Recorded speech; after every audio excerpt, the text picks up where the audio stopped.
السلام عليكم. النهارده معانا باشمهندس محمد. احنا عاملين عمليه بالظبط من 29/7/23. احكي لنا بقى يعني الوزن كان كام والمشاكل كانت ايه وخدت قرار العمليه ازاي؟ والله يا فندم كان الوزن كان وصل لحد 137 136.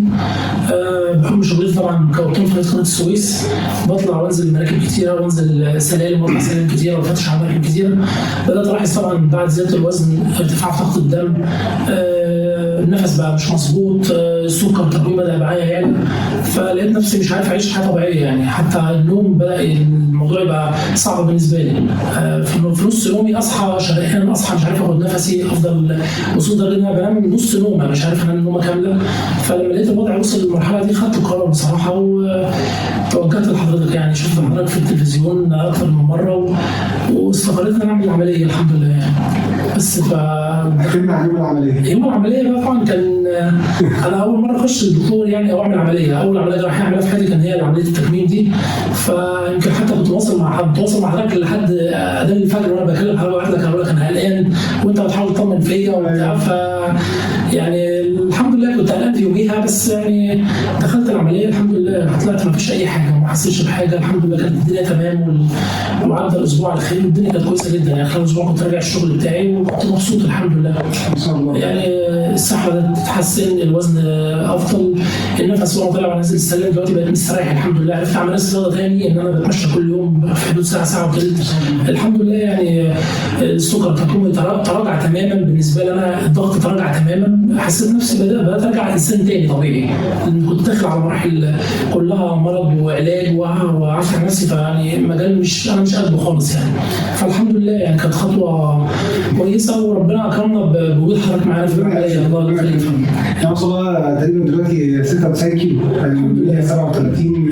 ما شاء الله رحله كبيره وحياه جديده بقى. الحمد لله فندم في كل حاجه، في نفسيا عائليا حتى في الرياضيا كل حاجه، حتى في لبسي حتى في احساسي في كل حاجه. زمان ما كنتش عارف الاقي هدومي بالساهل يعني، كان صار مقاس بناطيل او مقاس جواكت او تيشيرتات.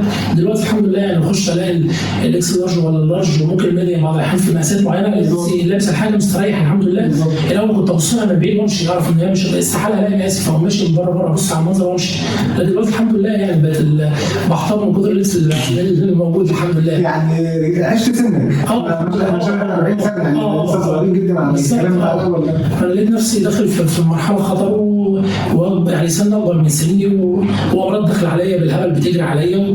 يمكن حضرتك لاحظت حتى ان الضغط عندي كان عالي بعد العمليه وحضرتك فضلت متابع معايا الموضوع ده لحد ما الحمد لله اتظبط، لدرجه ان انا الحمد لله ابتديت ابطل واحده واحده يعني. بقى العلاج بتاع الضغط ده واحده واحده بقيت ماشي على برشام واحده، وتقريبا حضرتك بتقول لي دلوقتي خلاص هنبدا نبطله كمان ان شاء الله.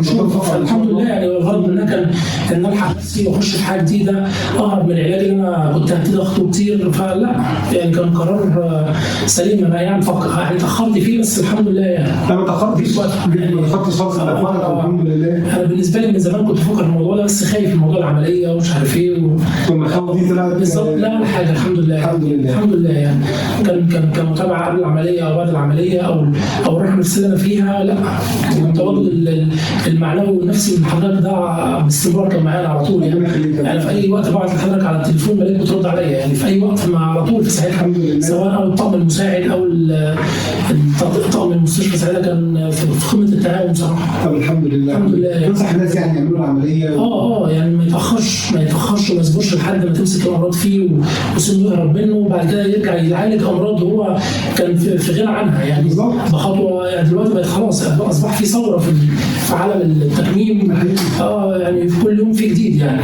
لا احنا الواحد كان من زمان كان المفروض يعملها ويعيش سنه صح. بس الحمد لله يعني الحمد لله. انا مبسوط جدا ان حضرتك معانا ومبسوط اكتر من كلامك وان انت حضرتك اتغيرت تقريبا اكتر من 95% ما كانش 99% من المشاكل اللي كنت بتشتكي منها قبل العمليه الحمد لله. لا مفيش الحمد لله خالص الحمد لله يعني. الحمد لله على خير ان شاء الله. انا مبسوط ان انت معايا ويا رب دايما تحقق كل اللي انت عايزه ومش واحد نجاح وتبقى عشان المتابعه طبعا مستمره حتى لما نوصل لمثال بنتابع مع بعض ونتابع الدنيا ماشيه ازاي.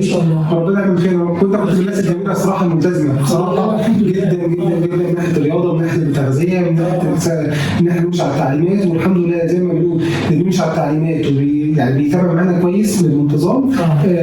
بيوصل للوزن المثالي في 6 شهور. مش الحمد لله. هو يعني الواحد رجع لحاجه طبيعيه تاني، بقيت اكل تاني بشرب تاني بكل حاجه، بس مفيش حرمان. لا مش عادش موجود يعني، بس بكميات قليله بكميات موزونه مش زي الاول، لكن مفيش كلام ممنوع الحمد لله. الحمد لله. يعني كفايه نفسيا الواحد مبسوط بنفسه، مبسوط بحاجه جديده، ده اهم حاجه بالنسبه لي، فرق معايا كتير الحمد لله. ما شاء الله ما شاء الله. الحمد لله فندم. مبسوط جدا. الله يخليك، كتر خيرك.